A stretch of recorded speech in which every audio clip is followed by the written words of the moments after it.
আমি রূপা বিশ্বাস, ইউটিউব চ্যানেলে রূপা রান্নাঘরে আপনাদের স্বাগত। আজকে আমি ভাবছি রান্না করব ডাব চিংড়ি। দেখুন ইনগ্রিডিয়েন্টস কি আছে। এটা হচ্ছে চিংড়ি মাছ, হলুদ, লবণ, চিনি, কাঁচা লঙ্কা, আর এইখানে আছে পোস্ত, সাদা সর্ষে, নারকেলের ভেতর থেকে পাল, আর কাজু, আর একটু কাঁচা লঙ্কা দিয়ে আমি বেটে রেখেছি। এটা হচ্ছে আজকে মেন মশলা হচ্ছে এটা। আর এই দেখুন ডাব, কচি ডাব, ডাবের মধ্যে এই যে শাঁস, এর মধ্যে আমি করে মশলা ভরে তারপরে দেব। আর এই যে দেখুন এই যে এর মধ্যে জল ফুটছে, আমি এর মধ্যে বসে ভাপাবো। মাছটা নুন হলুদ মাখিয়ে নেব। আপনি কাঁচাও দিতে পারেন, আবার যদি প্রয়োজন মনে করেন যে না একটুখানি ভেজে নেব, সেটাও দেওয়া যায়। আমি একটু ভিনিগার দিয়ে চিংড়ি মাছটা মেখে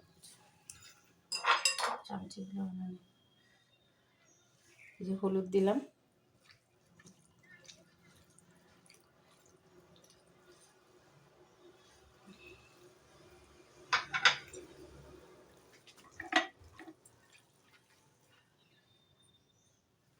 লবণ মাখালাম,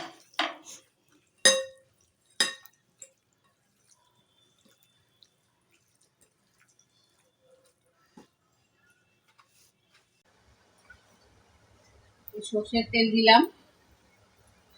জাস্ট মাছটা একটু আমি সটে করে নেব। গরম ভাত দিয়ে খেতে খুব ভালো লাগে, খাবেন বানিয়ে। দেখবেন, লাইক করবেন, শেয়ার করবেন, সাবস্ক্রাইব করবেন, আর প্লিজ একটু কমেন্ট করে আমাকে জানাবেন যে আপনাদের কেমন লাগছে। ভালো লাগলেও বলবেন, খারাপ লাগলেও বলবেন, তাহলে আমার দোষ ত্রুটিগুলো আমি বুঝতে পারবো কোথায় কি অসুবিধা হচ্ছে। Please please. এবার আমি চিংড়িটা দিচ্ছি। আমার প্রায় 1 কেজি মতন চিংড়ি আছে। দুটো ডাবে দেবো।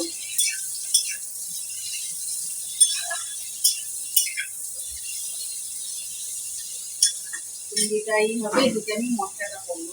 চিংড়িটা একটু হালকা সটে হতে লাগবে, যেটা আমি মশলাটা করে নেব। বাটাটা দিলাম, সর্ষে, পোস্ত, নারকোল, সাদা সর্ষে, পোস্ত, নারকোল, কাজু বাদাম দিয়ে বাটা আছে।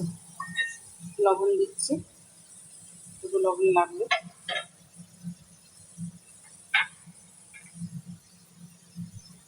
হলুদ দিলাম,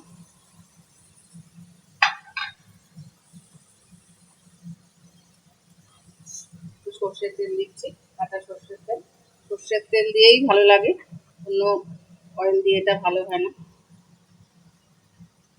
সব আগের দিনে রান্না, সব সর্ষের তেলেই ভালো লাগে।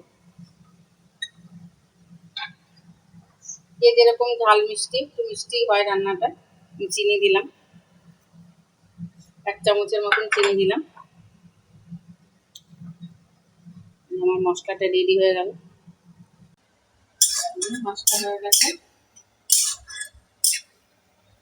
হয়ে গেছে। এবার আমি মশলার মধ্যে মাছটা দিয়ে দিলাম।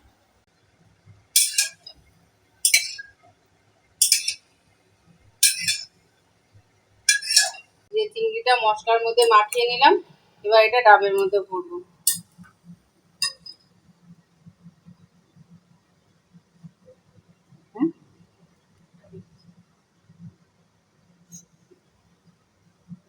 এভাবে ডাবের মধ্যে ভরে দিতে হবে মাছটা গ্রেভি দিয়ে।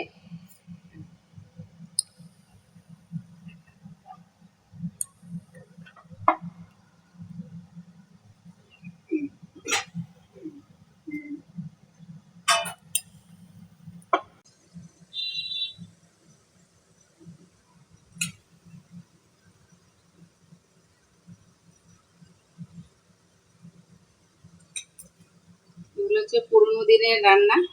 আগের দিনে মা ঠাকুমারা কাঠের আছে দিত, আমাদের তো আর এখন সেটা সম্ভব হয় না। হয় মাইক্রোওভেন, নাহলে জল ফুটিয়ে তার মধ্যে, মাইক্রোওভেনেও করা যায়। এবার উপর থেকে একটু করে কাঁচা তেল দিয়ে দেবো। নারকেল থেকেও তেল বেরোবে, তবে আরেকটু কাঁচা তেল দিলে ভালো হয়, স্মেলটা ভালো আসবে, টেস্টটা ভালো হবে। কাঁচা তেল দিয়ে দিলাম। এবার এই যে একটা কাঁচা লঙ্কা এর উপরে আমি দিয়ে দেবো। একটা কাঁচা লঙ্কারও একটা সুন্দর গন্ধ আসবে, আর যার প্রয়োজন হবে সে ভাতের সঙ্গে মেখে খাবে।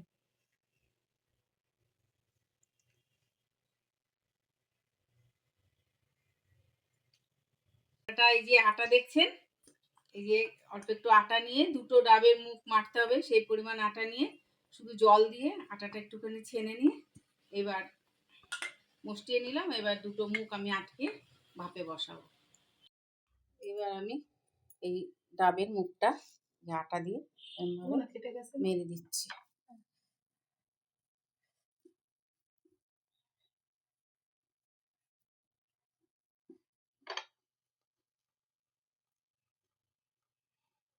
যাতে ভাপটা বেরিয়ে না যায়।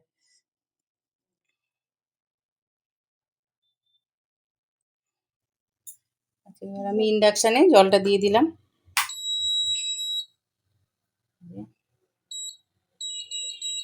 জলটা গরম ছিল।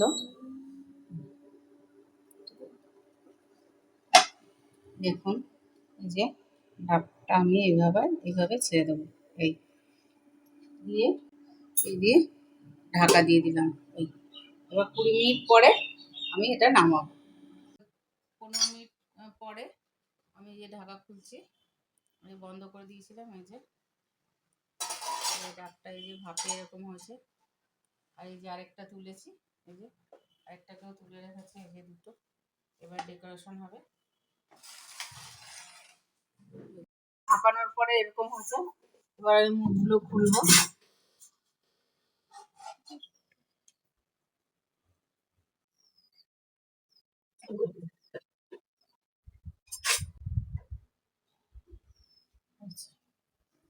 দেখুন এই যে ভেতরে এই যে একটা চামচে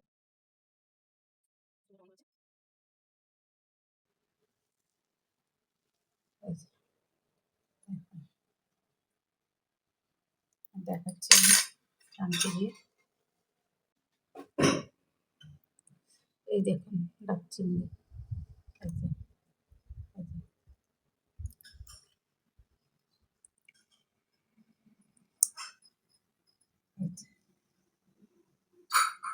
চিংড়ি পুরো সিদ্ধ হয়ে গেছে। এই যে ঝোল, ঝোল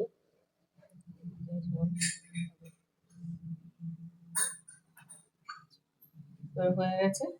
প্রিপারেশন সেটা গরম ভাতের সঙ্গে ভালো লাগবে। আর এই যে লঙ্কাগুলো দেখুন, লঙ্কাগুলো সিদ্ধ হয়ে গেছে। এই যে গরম ভাতের সঙ্গে খেতে খুবই সুস্বাদু লাগবে। এগুলো হচ্ছে পুরোনো দিনের রান্না, হারিয়ে যাওয়া রান্না।